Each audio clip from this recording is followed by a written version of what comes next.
প্রণাম গুরুদেব। হ্যাঁ, প্রণাম। আপনারা আশা করি সবাই ভালো আছেন এবং নিয়মিত হরিনাম করছেন। গুপ্ত সাধক শ্যামাখ্যাপা 2.0 এই চ্যানেলে আপনাদের স্বাগত। চ্যানেলটি এখন আর ইউটিউবেই সীমাবদ্ধ নেই, ফেসবুক এবং ইনস্টাগ্রাম দুটো দিয়ে আপনারা দেখতে পাবেন। এটা বারবারই বলি, আবারও বললাম আপনাদের, সমস্ত লিংক ডেসক্রিপশন বক্সে পেয়ে যাবেন। আমরা যেটা নিয়ে এই মুহূর্তে গুরুদেবের সাথে আলোচনায় রত, সেটা হচ্ছে বিষ্ণুর 10 অবতার। আমরা এক এক করে অবতার এক একটা এপিসোডে গুরুদেবের মতো করে বলছেন। তো আজকে আমরা গুরুদেবের কাছ থেকে শুনবো বিষ্ণুর বামন অবতার নিয়ে। তা আমি গুরুদেবকে অনুরোধ করব যে গুরুদেব যদি কিছু বলেন। হ্যাঁ, দেখো, পৃথিবী যখন মানে মানুষ মানে কি বলবো ওটাকে, পৃথিবী যখন বলো পৃথিবী যখন মানুষ শূন্য হয়ে যায়, হ্যাঁ তাই তো না? এটা অ্যাকচুয়ালি বিষ্ণুর বামন অবতারটা আমরা সত্য, ত্রেতা, দাপর, কলি 4টে যুগ তো আমাদের। তো ত্রেতা যুগের প্রথম অবতার হচ্ছে এই বামন অবতার। ওই সময় দৈত্যরাজ বলিকে দমন করার জন্য বিষ্ণু আর কি এসেছিলেন। কিন্তু তখন কিন্তু মানে মানুষের অবস্থাও খারাপ ছিল। হ্যাঁ, এই তো ঠিক তো। হ্যাঁ, তখন মানে অদিতি ব্রহ্মদেবের কাছে প্রার্থনা করেছিলেন, নারায়ণের কাছে প্রার্থনা করেছিলেন যে তিনি যেন একবার ওনার গর্ভে জন্ম নেন। নারায়ণ তার কথা রেখেছিলেন এবং পরবর্তীকালে কশ্যপ মুনির দ্বারা অদিতির গর্ভে নারায়ণের জন্ম হয়। একদম ঠিক আছে না? কিন্তু কথা হচ্ছে, তোমরা জানো দিতি আর অদিতি, দিতি হচ্ছে 2 বোন।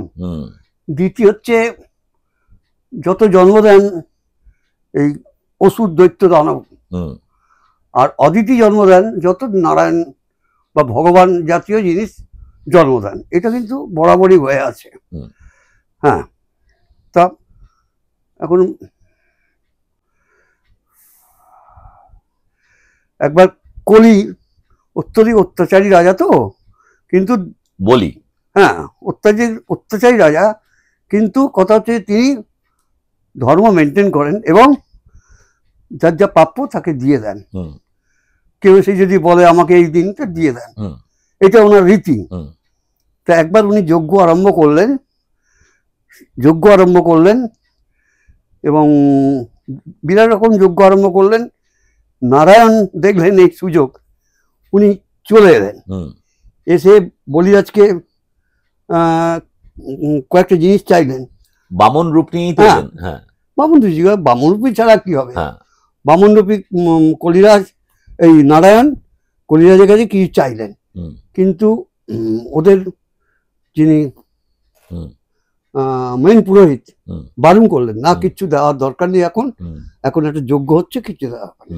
বলি শুনলেন না, ওনার স্ত্রীর কথা শুনলেন না, ওনার আত্মীয় স্বজনের কথা শুনলেন না।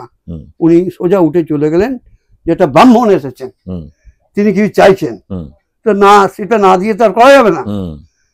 তা নারায়ণের কাছে গেলেন বলিরাজ, বললেন আমি কি চান? বলছে আমি 3 পা চাই। ওই 3 পা, ত্রিপাদ ভূমি, 3 পা জায়গা চাই। হ্যাঁ, ভূমিতে 3 পা জায়গা চাই। হ্যাঁ, ভূমিতে 3 পা জায়গা চাই। তো সেই মতো বলিরাজ বলল, ঠিক আছে, এটা কোনো ব্যাপারই নয়, এটা দিয়ে দেওয়া যাবে। তখন উনি কি করলেন,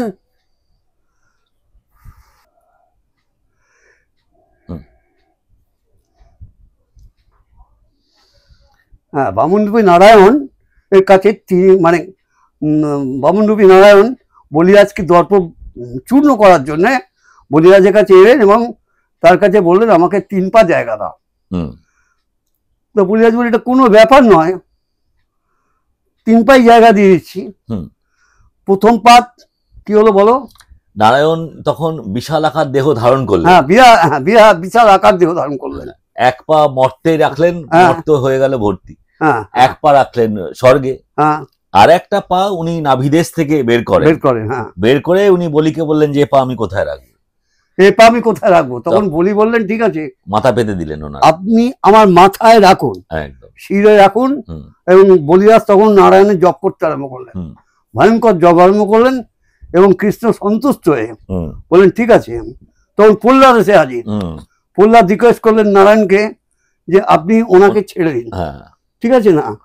তা নারায়ণ বললেন হ্যাঁ নিশ্চয় ছেড়ে দেবো, কোনো অসুবিধা কিছু নেই, আমি ওনার মাথায় পা দিচ্ছি, ওনাকে আমি মানে মাটির তলায় রেখে দেবো এবং চিরঞ্জীবী হয়ে রেখে দেবো, উনি মরবেন না। সেই মতোই বলিরাজ এখনো মাটির তলায় আছেন এবং নারায়ণের আশীর্বাদ মতো এখনো উনি মানে বেঁচে আছেন। একদমই রসাতলকে তার বাসের জন্য দান করেন বিষ্ণু। রসাতলকে তার বাসের জন্য বিষ্ণু দান করেন। আর যেটা রসাতল ছিল বিষ্ণু করলেন কি, ওটা একে বলিরাজকে দিয়ে দিলেন ওনার ব্যবহারের জন্য, ওনার বসবাসের জন্য। একদমই হ্যাঁ হ্যাঁ, এই মানে এই গল্পগুলো হয়তো আমরা বিভিন্ন পুরাণ অনুযায়ী বিভিন্ন রকম ভাবে পাবো, কিন্তু মূল অংশ যেটা সেটা হচ্ছে ছোট ছোট ছোট ছোট, খুব বড় নয়। তো কিন্তু আমরা জানি না, কিন্তু আমরা চেষ্টা করি না জানার, আমরা চর্চা জানি না আমরা, এটা হবে। দেখো তো টিকার মানে তোমার হচ্ছে কি সত্য ত্রেতা তারপর কলি, ঠিক আছে, সত্য থেকে আরম্ভ হয়েছে, তখন থেকে বৈদিক যুগ শুরু হয়ে গেছে। হ্যাঁ, ত্রেতায় রামচন্দ্র জন্মগ্রহণ করেন, বলি রামচন্দ্রের সময় জন্মগ্রহণ করেছিলেন, এবং রামচন্দ্র গুরুদেব হচ্ছেন পরশুরাম। হ্যাঁ, গুরুদেব হচ্ছে পরশুরাম। পরশুরামও কিন্তু ত্রেতাতেই এসেছেন এবং রামচন্দ্রকে দীক্ষা দিয়েছিলেন।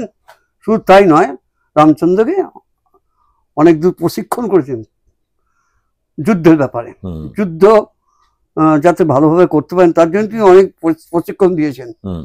এইভাবেই আর কি আস্তে আস্তে আস্তে আস্তে একদমই একদম। তো আপনারা শুনলেন গুরুদেবের কাছে, গুরুদেবের মতো করে নারায়ণের বামন অবতার নিয়ে। তো আমরা এরপরে পরবর্তী ইয়েতে আবারও আসবো বাকি অবতার নিয়ে। তো প্রতিবার শেষে আমি যেমন গুরুদেবকে অনুরোধ করি, নাম একটু যদি আপনারা বলুন। গুরুদেব হরে কৃষ্ণ কৃষ্ণ কৃষ্ণ হরে হরে, হরে রাম রাম রাম হরে হরে, হরের নামই কেবলম হরের নামই কেবলম হরের নামই কেবলম, কলৌ নাস্তেব্য কলৌ নাস্তেব্য কলৌ নাস্তেব্য। কলিযুগে হরিনাম ছাড়া কোনো গতি নেই, নামই হচ্ছে সব। সুতরাং যতটা পারো নাম গান করে বেরিয়ে চলে যাও, পুজো পাঠের কোনো প্রয়োজন নেই। বারবার বলেছেন না শ্রীকৃষ্ণ যে তোমাদের পুজো পাঠ করতে হবে না, একটাই কাজ করো, নাম করো, নাম করো, এইটাই বারবার কৃষ্ণ বলে গেছেন। যাই হোক, সেটা মানুষ করছে আর আমরাও অ্যাডভাইস করছি এটা। আমরা অ্যাজ এ তান্ত্রিক সমাজ বলো, আর ব্রাহ্মণ হিসেবে বলো, আর বেদচর্চা হিসেবে বলো, যাতেই বলো না কেন, আমরা কিন্তু মানুষকে অ্যাডভাইস করছি এইগুলো করার, কিছু করার দরকার নেই। যদি কেউ বেশি করে করুক, কোনো ক্ষতি নেই, কিন্তু ওতে কিন্তু ন দোষায়ত।